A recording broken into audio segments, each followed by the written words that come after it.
안녕하십니까 전국의 유튜브 구독자 여러분, 아프리카TV 시청자 여러분. 매주 수요일 여러분과 조금 기괴하고 끔찍한 이야기를 전하는 오컬트 스토리의 김원입니다. 오늘 여러분과 좀 새로운 분야, 새로운 지역으로 함께 가보고자 합니다. 제가 그동안 여러분과 디백 컨텐츠 및 고어물, 그리고 조금 주말 컨텐츠에서 다루기 어려운 좀 무서운 이야기들 위주의 내용을 이제 매주 수요일마다 이 오컬트 스토리에서 다뤘었는데요. 저도 나름대로는 좀 찾기 힘들었던 미지의 국가가 하나 있었습니다. 그 국가가 바로 중국입니다.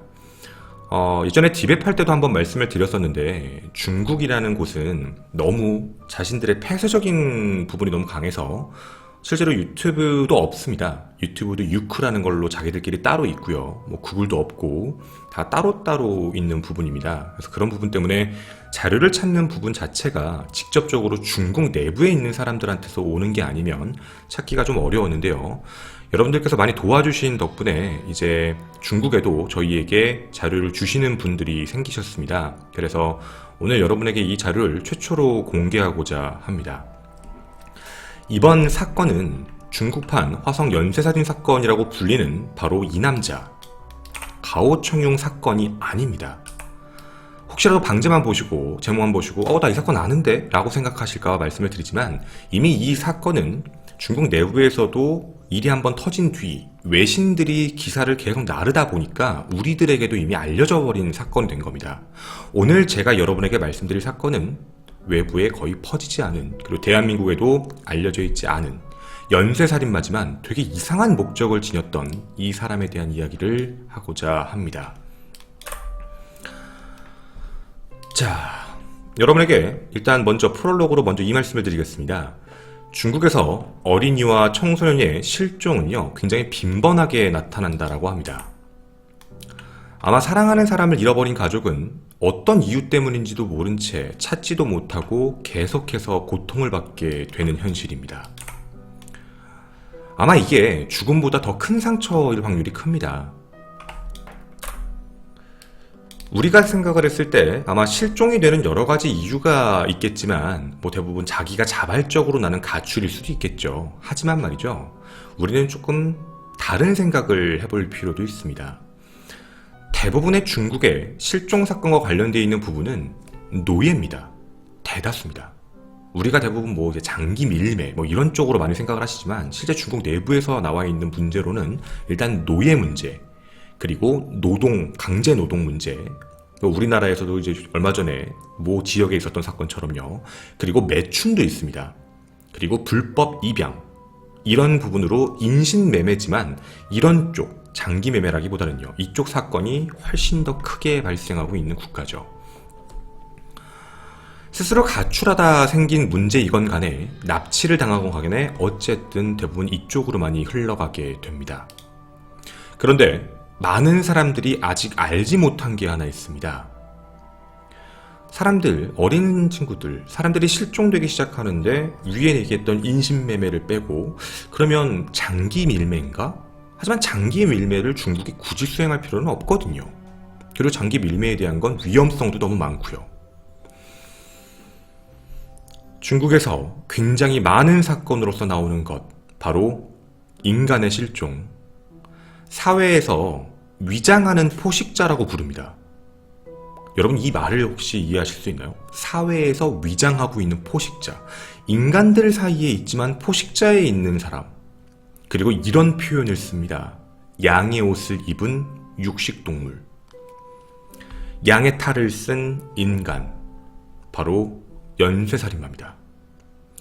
그들은 웃음을 짓고 당신이 지나가는 길을 보고 있고 당신을 맞이하며 본인도 인간이기 때문에 의심의 여지도 없이 여러분은 따라가게 만드는 것.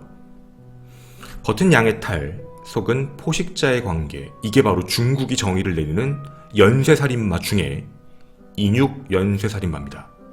오늘 여러분과 얘기하게 될 사건에선 이상한 목적의 이 연쇄살인마가 어떻게 인육과 관련되어 있는 부분을 진행을 했는지를 말씀을 드리고자 합니다.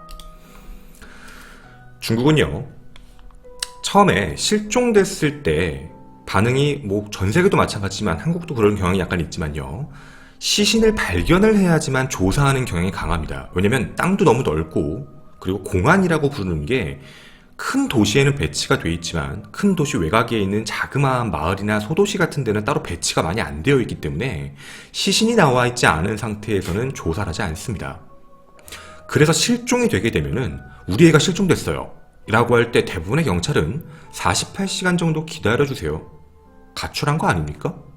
10대들은 원래 그래요. 며칠 뒤에 돌아올 거예요. 대부분 이런 얘기를 합니다.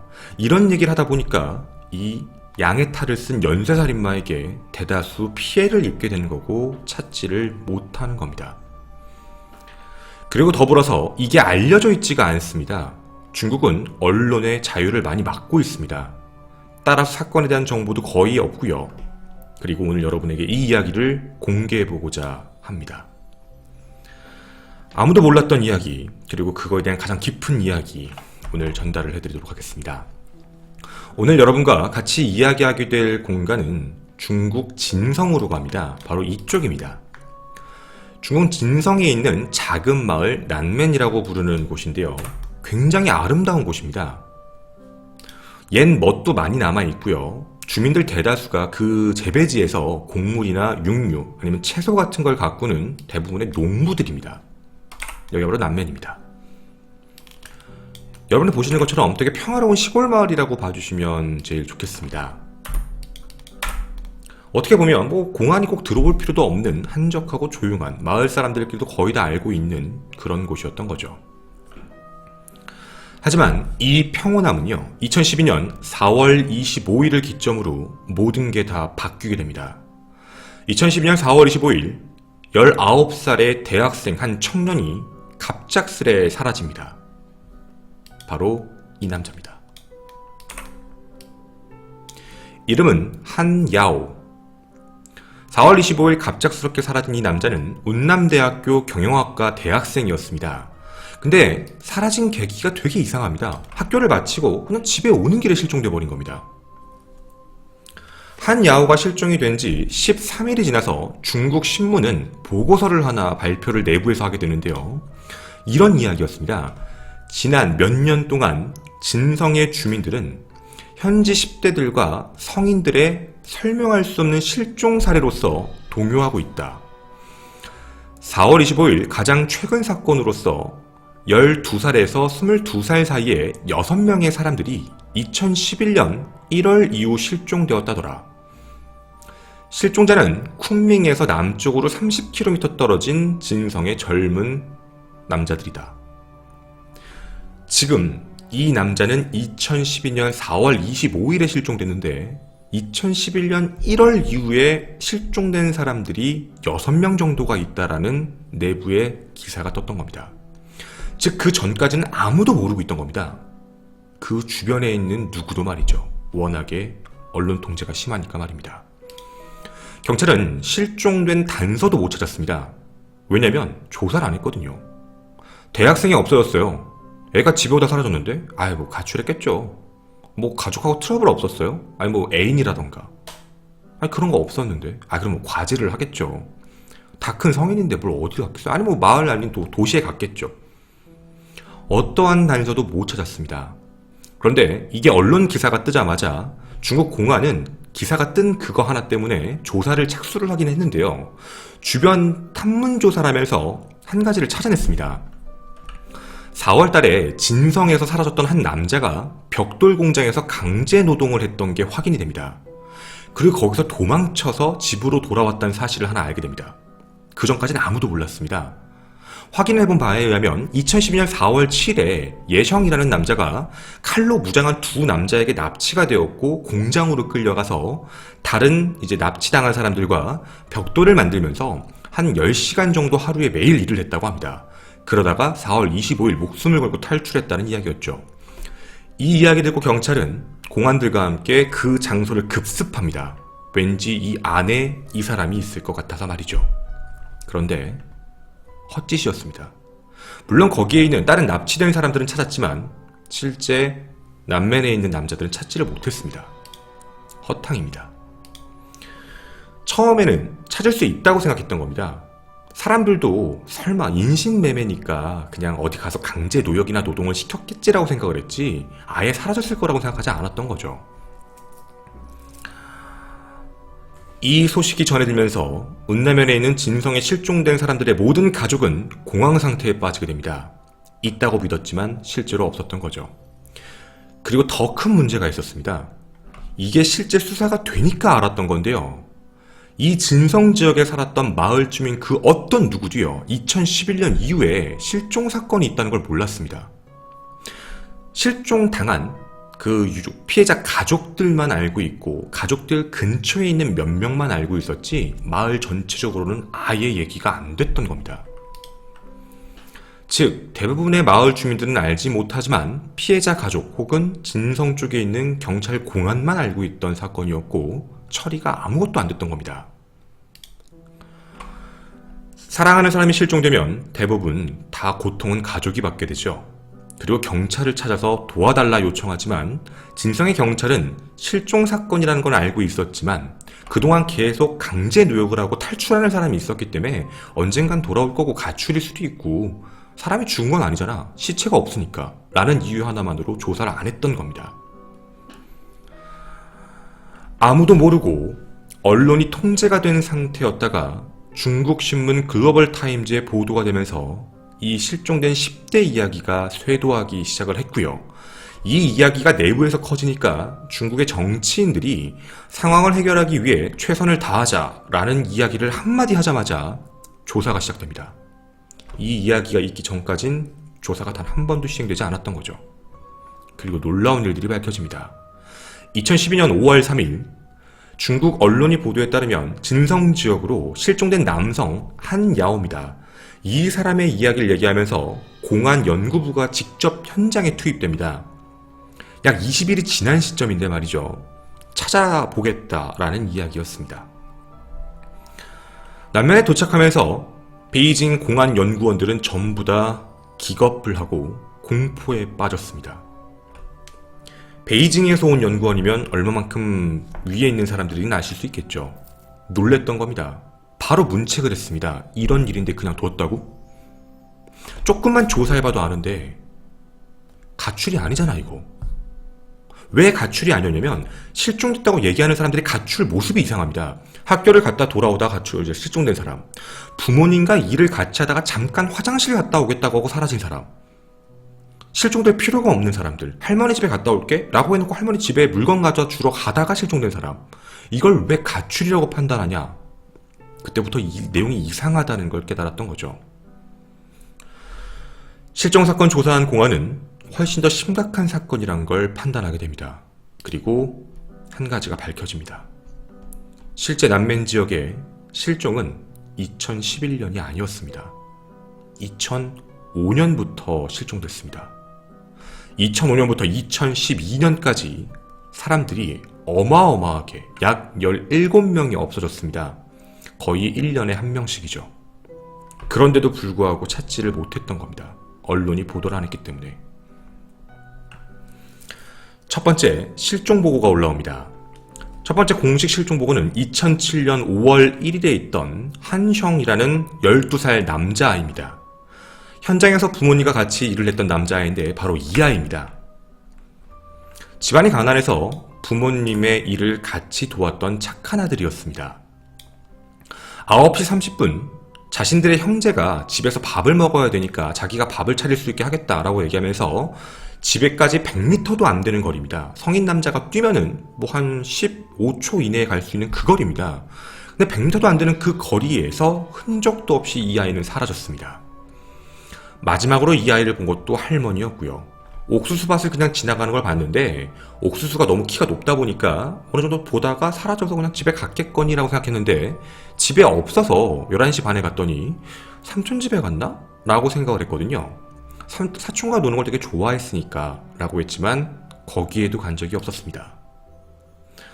아버지인 리 유덩은 지금도 아들을 찾고 있습니다. 물론 정확히는 찾고 있었죠.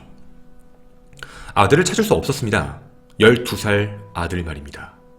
장소도 검색하고 찾아봤지만 없었고 오후 5시에 당일 경찰서에 갔지만 말씀드린 대로 무시당했습니다. 헤이 뭘, 그냥 애가 어디 놀러 갔겠죠. 아니면 가출했겠죠. 집에서 맨날 일하는 게 힘들어서. 경찰은 걱정 말라고 했습니다. 근데 그 이후에 계속 인신매매, 아동에 대한 노동행위, 노예행위에 대한 이야기를 계속 듣는 두려운 나머지 포스터를 전 재산, 평생 저축한 돈 8만 위안 가지고 아이를 찾기 위해 포스터도 붙였지만 못 찾았던 겁니다. 물론 현재는 찾은 상태입니다.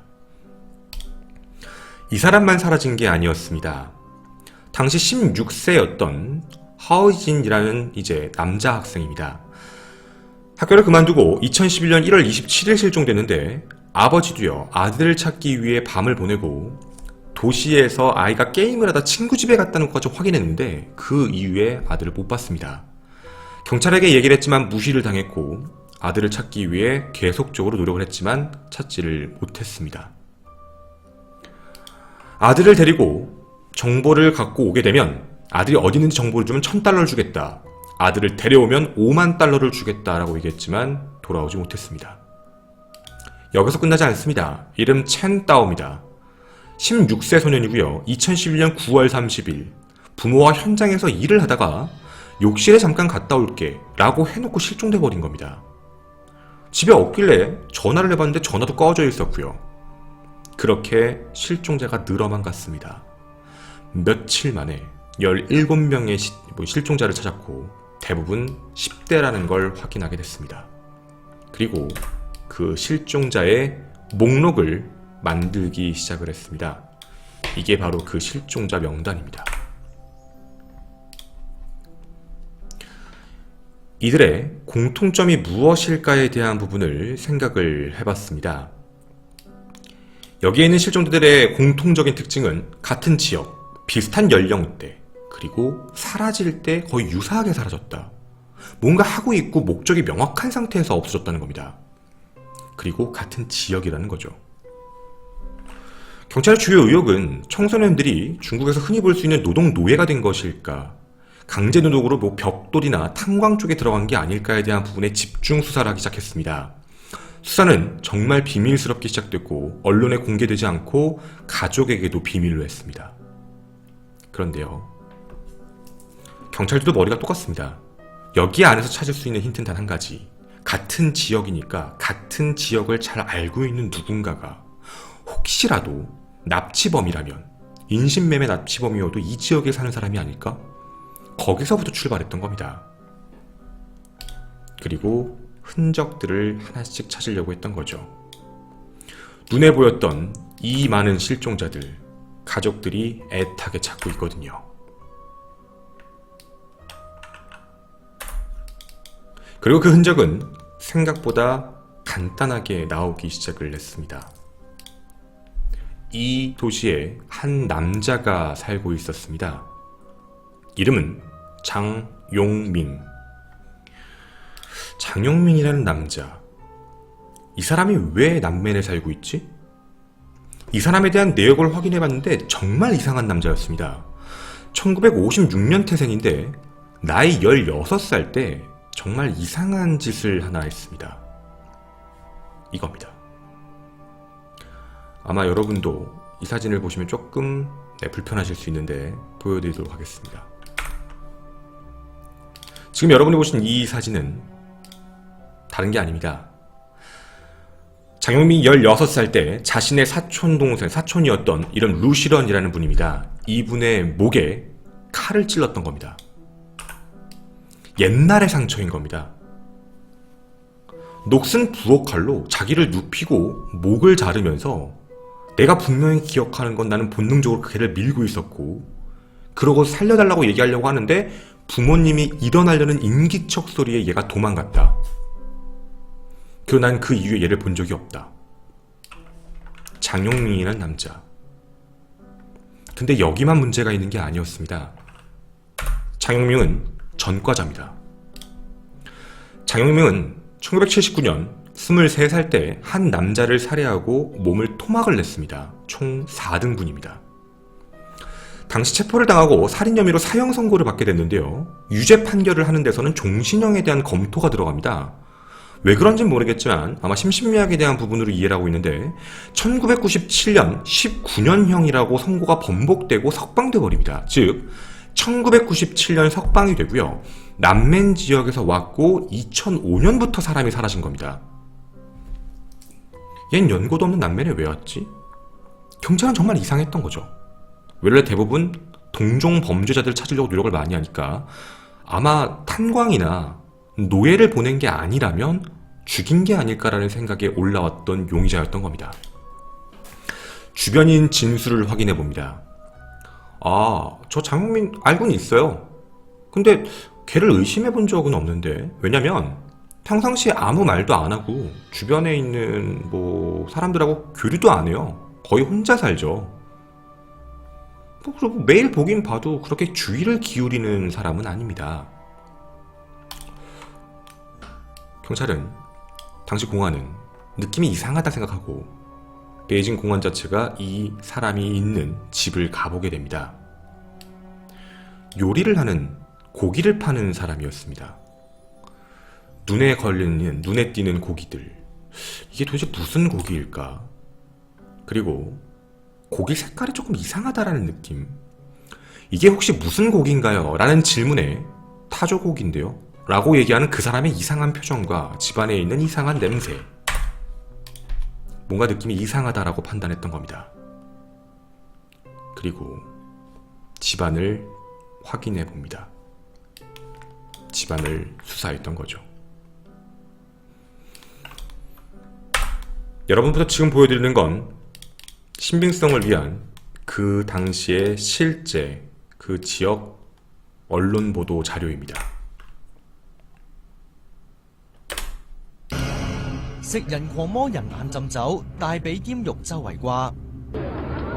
여러분이 보시는 바와 같이 집 주변을 열심히 수색했습니다. 집 주변에 무언가 있나 해서 말이죠.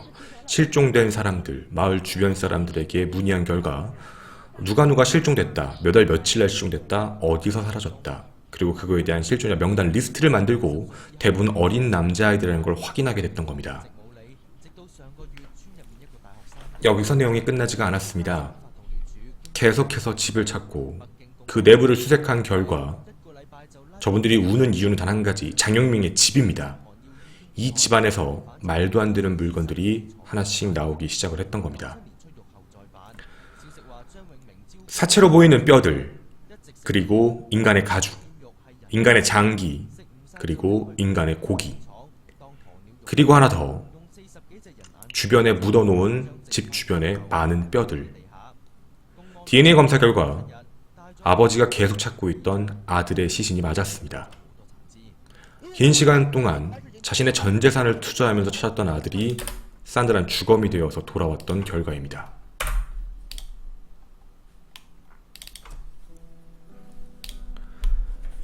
수사 직후 2주 만에 남면의 한 집에 들어가서 그 안에서 확인을 했고요. 들어가 봤더니 이런 게 있었습니다. 식인종이었습니다. 사람을 엄청나게 죽였으며 대부분 소년들의 고기를 많이 잘라서 판매했다라는 게 확인이 됩니다. 최소 7명의 청소년이 실종되었고, 그리고 그거에 대한 혐의점 7명의 DNA가 확인돼서 체포가 됩니다. 그리고 남면에 있는 장룡의 집에서 이상한 와인병을 확인하게 됩니다. 그 와인병 안에는 이런 게 들어가 있었습니다. 본의 아니게 모자이크한 점 양해 부탁드립니다. 와인병 안에는 수십 개의 안구가 있었습니다. 즉 안구를 빼놓고 와인병 안에 넣어서 술과 같이 잠궈 놓은 거였습니다. 더불어 인간이라고 믿겨지지 않을 만큼의 고기 조각을 말린 흔적도 발견이 됩니다. 뼈도 발견됐고요. 그리고 7명의 신원이 확인이 바로 된 이유는 전화카드 및 신용카드 같은 유류품이 확인됐기 때문입니다. 그 안에서 이 사람 대학생의 보고서 파일, 학생증도 확인이 됩니다. 이 발표는 정말 충격적이었습니다. 왜냐면 연쇄살인마인데 연쇄살인마의 목적이 식인행위였기 때문입니다. 조사 결과 많은 증거들과 DNA 비교를 통해 장용미의 집에서 나온 혐의점은 총 11명입니다. 실종은 17명이지만 6명에 대한 흔적은 찾지를 못했습니다. 알아본 바에 따르면 살해 이후 장은 해체하고 나머지는 매장하고 굽고 다양한 방법으로 증거를 파기했다고 합니다. 대부분 주로 집 주위를 혼자 걷고 있는 젊은 아이들을 먼저 공격했다라고 얘기를 했고요. 장영민은 피해자를 대부분 뒤에서 끈으로 목을 졸라 살해하고 사체를 집으로 데려가서 제일 처음 했던 행위가 무게를 쟀다라고 합니다. 무게를 재서 얼마만큼의 근육과 얼마만큼의 살코기가 있는지를 확인한 뒤 육체와 뼈를 분리하고 뼈는 자루에 넣고 땅에 묻어버리고 인육은 집에 마다라 건조한 뒤에 안구를 제거하고 술과 함께 와인병에 담궜던 겁니다. 이 이야기가 조금 중요한데요. 저도 조금 가려서 얘기하겠습니다. 중국 공안은 이렇게 발표합니다. 모든 수사 결과가 끝나고 발표를 할 때 기자들은 물어봅니다. 도대체 인육 목적인데 어떻게 이렇게까지 할 수 있죠? 인육을 제공하는 게 목적이었습니까? 먹는 게 목적이었습니까? 라는 질문에 공안은 이렇게 답합니다. 중국 전 지역에 공포를 야기할 수 있는 문제라 세부 사항은 밝힐 수 없다. 하지만 이 사람이 주변인에게 이런 진술을 한 적은 있다라는 게 내부 기자에게 밝혀집니다. 동네 사람에 대한 진술인데요. 나는 그 사람이 고기를 파는 것은 못 봤어요. 그런데 마을에서 고기를 갖고 다니면서 이거 타조고기예요 라고 얘기한 걸 본 적은 있습니다. 들은 적은 있어요. 한 사람이 이렇게 이야기를 또 합니다. 아, 그 타조고기 그거 그 사람이 사람들한테 뒷돈 받고 팔았었어. 그 고기가 한 번 맛보면은 계속 사람들이 산다고 하던데.